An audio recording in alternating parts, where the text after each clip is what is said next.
যে সমস্ত স্টুডেন্টসরা পলিটেকনিকের ফার্স্ট ইয়ারে অ্যাডমিশন নেবে তাদের জন্য এবছর অর্থাৎ 2024-25 একাডেমিক সেশনের ইনফরমেশন ব্রাউচার কিন্তু প্রকাশ করা হয়ে গেছে। তো এখানে সমস্ত ডিটেলস মেনশন করা আছে। তো সবার প্রথমে তোমাদেরকে বলে দেবো যে ফর্ম ফিল আপ অর্থাৎ তোমাদের যে অনলাইন অ্যাপ্লিকেশন সেটা কবে থেকে শুরু হচ্ছে। অনলাইন অ্যাপ্লিকেশন শুরু হচ্ছে 4th এপ্রিল 2024 এবং লাস্ট ডেট হচ্ছে 20th মে 2024। 4ই এপ্রিল থেকে 20 মে পর্যন্ত কিন্তু তোমাদের অনলাইন ফর্ম ফিল আপ চলবে। কোন ওয়েবসাইটে চলবে? www.sctvesd.wb.gov.in। তো এটা হলো অফিসিয়াল ওয়েবসাইট যেখানে তোমরা জেক্সপো এবং বুকলেটের তোমরা অ্যাপ্লিকেশন করতে পারবে। এবার দেখো probable date of publication of merit list অর্থাৎ 20 মে পর্যন্ত তোমাদের লাস্ট অনলাইন ফর্ম ফিল আপের ডেট এবং তোমাদের যে মেরিট লিস্ট পাবলিশ করা হবে সেটাও এই সেম ওয়েবসাইটেই করা হবে।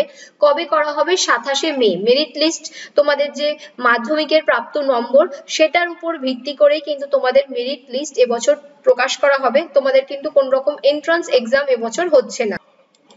পেপারে আগে দিয়েছিল, আবারও দেখো ইনফরমেশন ভাউচারে তোমরা আরো একবার দেখে নাও যে admission of the eligible candidate to the following courses will be made on the basis of merit list to be prepared based by the marks obtained by the candidate in the eligibility examination। অর্থাৎ first ইয়ারে যে সমস্ত স্টুডেন্টসরা ভর্তি হবে তাদের যে eligibility তোমাদের exam অর্থাৎ যে 10th বা মাধ্যমিকের যে তোমাদের রেজাল্ট সেটার উপরেই কিন্তু ভিত্তি করে তোমাদের একটা মেরিট লিস্ট প্রকাশ করা হবে এবং সেই মেরিট লিস্টে যার যেরকম র্যাঙ্ক আসবে সেই র্যাঙ্ক অনুযায়ী কিন্তু তোমরা চান্স পাবে কলেজে ভর্তি হওয়ার। এখানে দেখো এলিজিবিলিটি ক্রাইটেরিয়া কি দিয়ে দিয়েছে।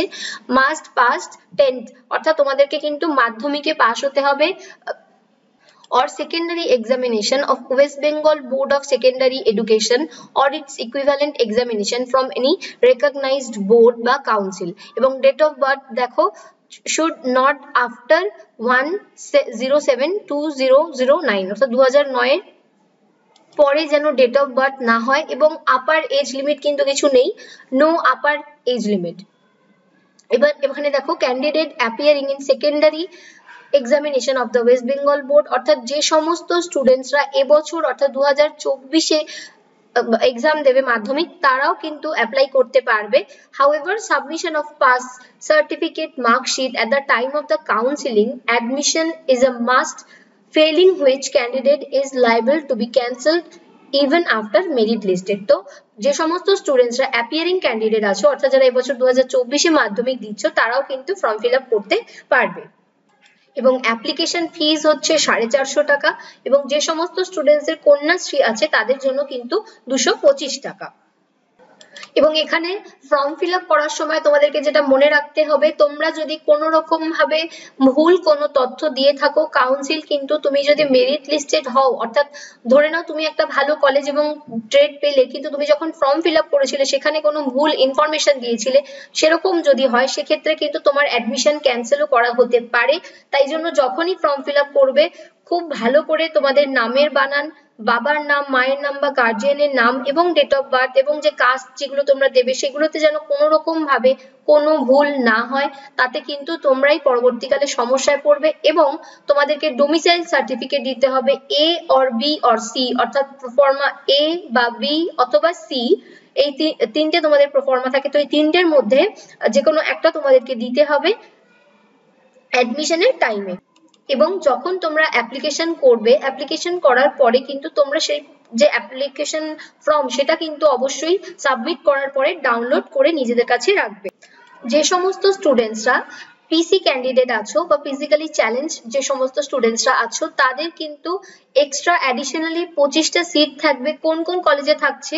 নর্থ ক্যালকাটা পলিটেকনিকে, বিড়লা ইনস্টিটিউট অফ টেকনোলজি আর the regional institute of printing technology. তো এই যে তিনটে কলেজ, এই তিনটে কলেজে কিন্তু তোমাদের জন্য এক্সট্রা করে 25টা সিট তোমাদের জন্য কিন্তু রিজার্ভেশন থাকছে। এবং ওয়েস্ট বেঙ্গলের বাইরে যদি কোনো স্টুডেন্ট ফর্ম ফিল আপ করো তারা যদি এসসি এসটি ওবিসি হয়েও থাকো তারা কিন্তু as a general candidate treat করা হবে। অর্থাৎ তোমরা যখন অ্যাপ্লাই করবে তোমরা কিন্তু জেনারেল ক্যাটাগরিটাকেই সিলেক্ট করবে।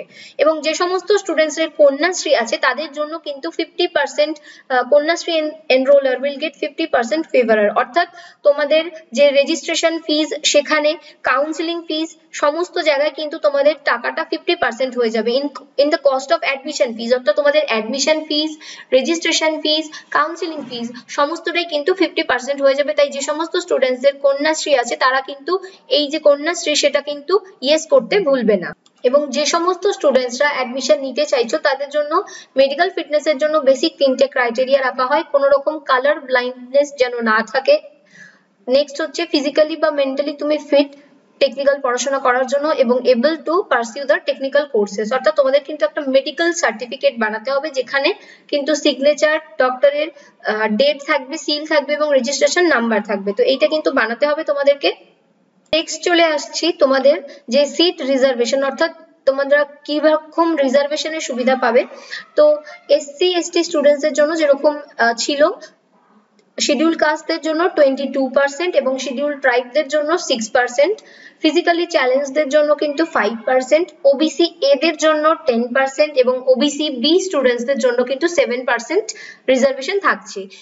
এবার যেটা অ্যাড হয়েছে তোমাদের district quota, admission will be 50% through state quota and remaining 50% through district quota, অর্থাৎ নিজেদের ডিস্ট্রিক্টের কলেজগুলোকে সকলে সবার প্রথমে রাখবে। তার কারণ হচ্ছে 50% সিট কিন্তু তোমাদের নিজেদের জেলার যে সমস্ত স্টুডেন্টসরা থাকছো তাদের জন্য কিন্তু প্রতিটা কলেজে বরাদ্দ থাকবে।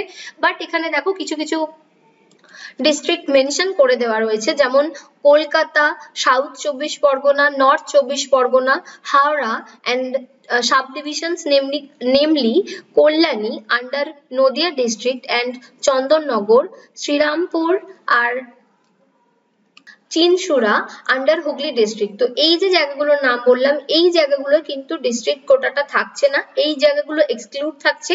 এছাড়া যে সমস্ত জায়গা আছে সেখানে কিন্তু তোমরা ডিস্ট্রিক্ট কোটার সুবিধা পাবে। এবার দেখো ফিমেল কোটা, 20% সিট কিন্তু ফিমেল কোটার জন্য রিজার্ভেশন থাকছে এবং 2% সিট থাকছে ল্যান্ড লুজারদের জন্য এবং 5% সিট থাকবে তোমাদের যে সমস্ত স্টুডেন্টসরা টিউশন ফি ওয়েভার স্কিমের মধ্যে পড়ছো তাদের জন্য, অর্থাৎ যাদের পরিবারের বার্ষিক আয় 2.5 লক্ষ টাকার কম তারা কিন্তু এটার জন্য অ্যাপ্লিকেবল। তো তাদের জন্য কিন্তু maximum up to 5% seat intake তোমাদের জন্য থাকে। সেটার জন্য তোমাদেরকে কি করতে হবে, তোমাদেরকে এই যে ফরম্যাটটা দেখছো টিএফডব্লিউ, এই যে ফরম্যাটটা, এই ফরম্যাটটা তোমাদেরকে ফিল করাতে হবে এবং সেটা তোমাদেরকে অ্যাডমিশনের সময় লাগবে। এবং ডোমিসাইল সার্টিফিকেট, অর্থাৎ তুমি যে পশ্চিমবঙ্গের বাসিন্দা সেটার জন্য যে সমস্ত স্টুডেন্টসরা লাস্ট 10 ইয়ার্স ধরে আছো তাদের জন্য হচ্ছে প্রোফর্মা এ। এখানে দেখো এই প্রোফর্মা এটা তোমাদেরকে ফিল করতে হবে। এটা হলো প্রোফর্মা বি, এটা তোমাদের যে স্কুল থেকে তোমরা পাস আউট সেই স্কুল থেকে করাতে হবে, সেই স্কুলের হেড স্যার এটা তোমাদেরকে দেবেন। এবং প্রোফর্মা সি যে সমস্ত স্টুডেন্টসরা কন্টিনিউয়াসলি 10 বছরের কম ওয়েস্ট বেঙ্গলে আছো এটা তাদের জন্য। এক্ষেত্রে বলে রাখি প্রোফর্মা এ এবং বিটা নিয়ে আগের বারেও অনেক রকম কনফিউশন হয়েছিল, বহু কলেজেস ছিল এরকম যারা প্রোফর্মা এ বি দুটোই নিয়েছিল, কিছু কিছু কলেজেস প্রোফর্মা এটা নিয়েছিল, কিছু কিছু কলেজেস প্রোফর্মা বিটা নিয়েছিল। সেক্ষেত্রে আমি বলবো তোমাদেরকে এ আর বি দুটোই বানিয়ে রাখবে, যে তুমি কলেজে ভর্তি হবে তারা যেটা চাইবে তুমি সেটাই সাবমিট করতে পারবে।